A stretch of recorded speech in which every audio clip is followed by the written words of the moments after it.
There you go. This is me. I'm Gary Salterpicco. I am the Head of Procurement Operations and Enablement at London Fire Brigade. I've been there 4 months. This is me proudly standing in front of the badge of the London Fire Brigade. And I kind of wish I had that jumper on today. It's a bit chilly in here, isn't it? Yeah. Prior to London Fire Brigade, I was at John Lewis Partnership, where I was procurement lead at John Lewis Partnership. So that's kind of what I do. But what I'm going to talk about today is that we're not human doings, we're human beings. So I'm going to talk about a being, not AI, but being, which is fostering a sustainability or sustainable mindset for growth and mutual benefit. And the last time I was here at GSA talking, see lots of familiar faces. I had loads of tech issues there as well. I was talking about triple bottom line and people, planet, profit, and the sweet spot in the middle being sustainability. Now, triple bottom line has been around as a model since 1994, which is 30 years. When I thought about that, I thought, really? 1994 was 30 years ago. That's quite scary. But it's a well-trodden model where sustainability is seen as, that's the middle point of all those spheres coming together. The great thing about coming to events like this is that you learn a lot from brilliant speakers earlier. I learned loads about AI just then, and because that's one of the biggest worries for me was the energy piece on AI. But you also learn in the networking events as well. So after I spent some time talking about triple bottom line last time, talking in the networking events, I was enlightened with the nested triple bottom line, which I love because what it does is it puts a hierarchy around the triple bottom line. Because without planet, you can't have people, and without planet and people, you can't have profit. So for me, that was great, learning something, coming here last time. But for those that were here, they'll remember that I was talking really about values, and that quite often with planet, people and profit, when we're in a commercial organisation and profit is stressed, immediately people in the organisation become stressed, and quite often the planet can be as well, because the organisation will cut wages, cut roles, so people are damaged. Or they're looking for less sustainable sourcing activity, because that could be cheaper, couldn't it? So under that kind of stress, what was it that holds these three spheres together? And for me, it was about values. It's about values of the organisation, but also values of the person who's doing the sourcing. So they hold those values dear, and they look after planet, people, and profit. And the sweet spot there becomes sustainability in the middle of those four spheres there. And that really got me thinking, because it's okay having organisational values, and it's okay having your own value, but at times in our life, our values get tested. So what should we do when our values are tested? How do we create systems that can sustain themselves and allow all of our stakeholders to thrive within this ecosystem? Really not liking this clicker at the moment.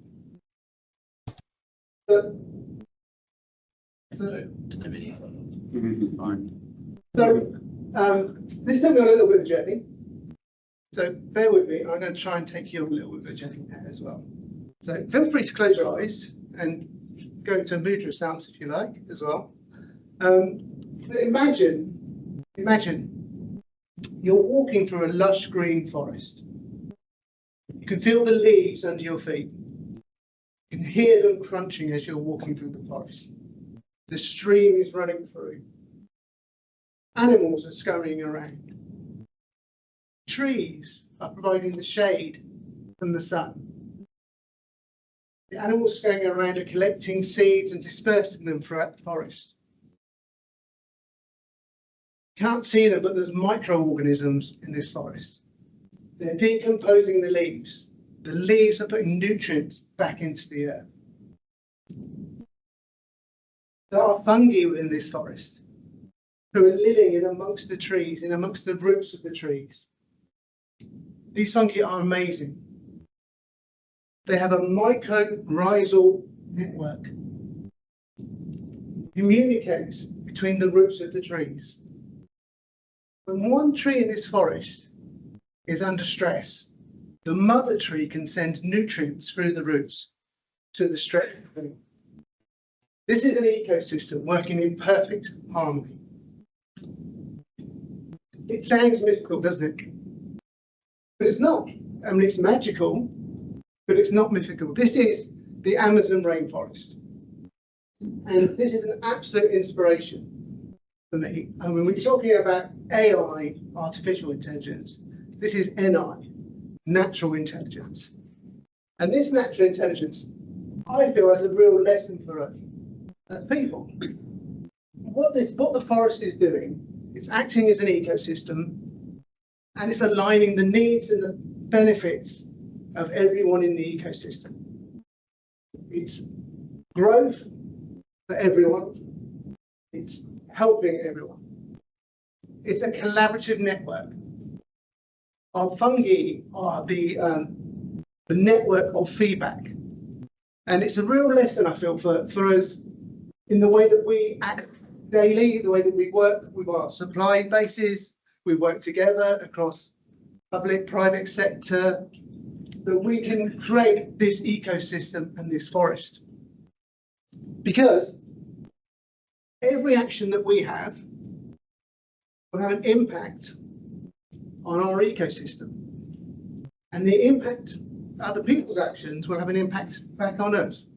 So we create this loop of positive action reflects positively back on us.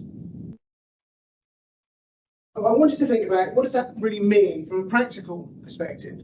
So obviously we're here at Global Sourcing Association and we're talking about ethical sourcing activity. And when we perform ethical sourcing, we're supporting the planet.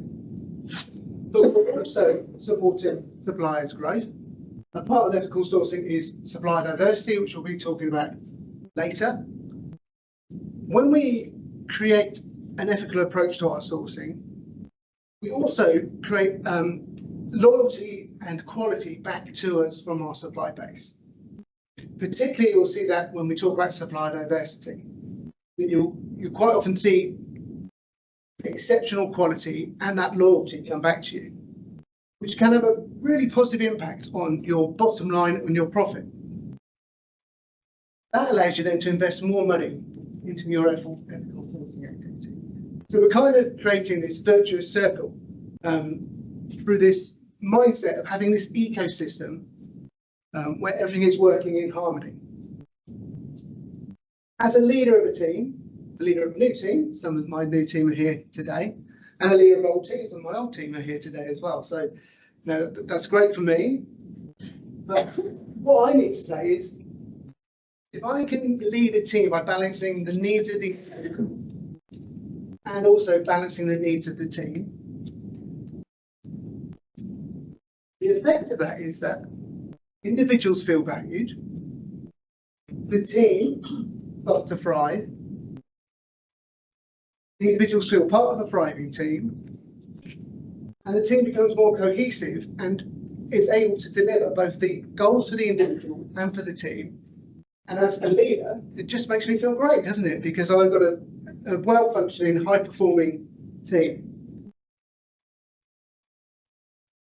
From a professional stance, I'm on LinkedIn. I think many people here are on LinkedIn because I'm connected with lots of you. If we can support people in our profession to become successful, we then have allies who are successful. And having successful allies really helps us to boost our reputation. And with a boosted reputation, we're then able to support more people and promote more people. And again, it's a continuous loop of growth together and benefit of this mindset of we're living in an ecosystem. If we think back to the forest, we all have the ability to grow our own forest. And sometimes, that starts quite small. And as I said, a lot of this comes from values. It's a movement from and built from your values. But we talk about values of organisations, and it's really powerful to have values within an organisation. But sometimes you've got to really think about that value, and does that value serve you? Here's a value from an organisation I worked for recently: give more than you take, which on the face of it is a very altruistic value, and it should really fit well into our ethical way of working. Give more than you take. When I was thinking about this in terms of the ecosystem and the forest, I was thinking, I'm not sure that value really works. Because if I'm a tree in the ecosystem in the forest, and I'm giving more than I take, what does that do to me? That depletes my energy as a tree. And over time, I won't be able to give any more because I'm not taking any back. So I think a real watch out for us in our professional lives is burnout. We see it quite a lot, don't we? And then you can no longer give to your ecosystem. So really important to think about balance.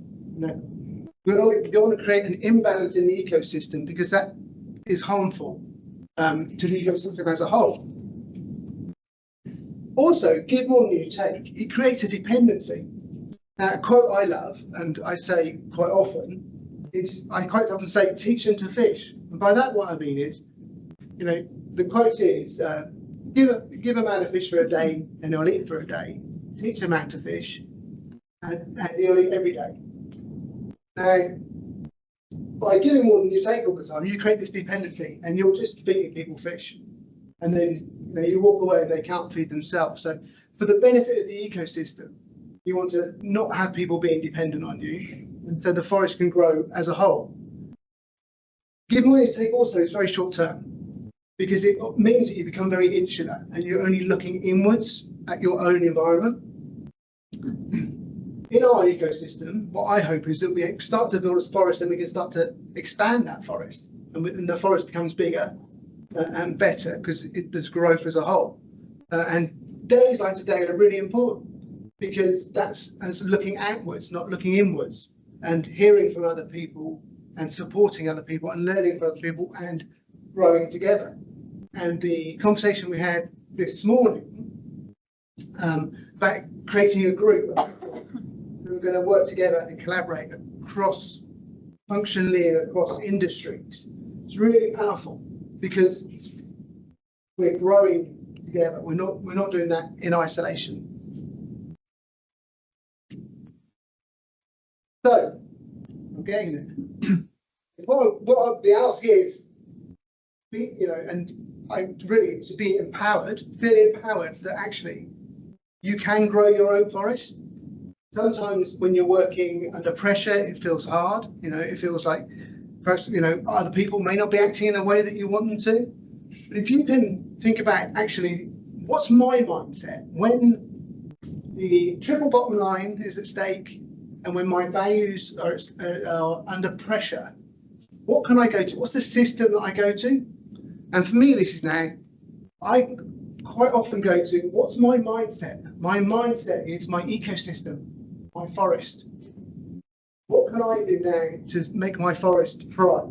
So be the creator of your forest. Be conscious about the decisions you make. Be conscious about your actions. And build this sustainability mindset. And if you do, the triple bottom line will take care of itself because it's a built-in mindset. It's not that I have to think about planet this and that. I'm thinking about what's good for the ecosystem all the time. And what I'm calling this, get there. Come on. Oh. Almost there. I used some AI. I used some AI to create this. I'm calling this the harmony loop mindset. And this is something that I go to quite often now, is that whenever I think something happens. What's the action I'm going to take to that? Quite often it's like breathe, think. What should I do within my mindful heartbeat loop? Because whatever action I take now, at some point, that's going to affect my ecosystem, and that's going to come back on me. And you know, John Lennon spoke about instant karma. I don't think there is instant karma, but I think there is a loop, and I think the impacts, the actions that we take impact on others, which will eventually impact on us again. So that's me being a human being with a little bit of AI at the end for you there.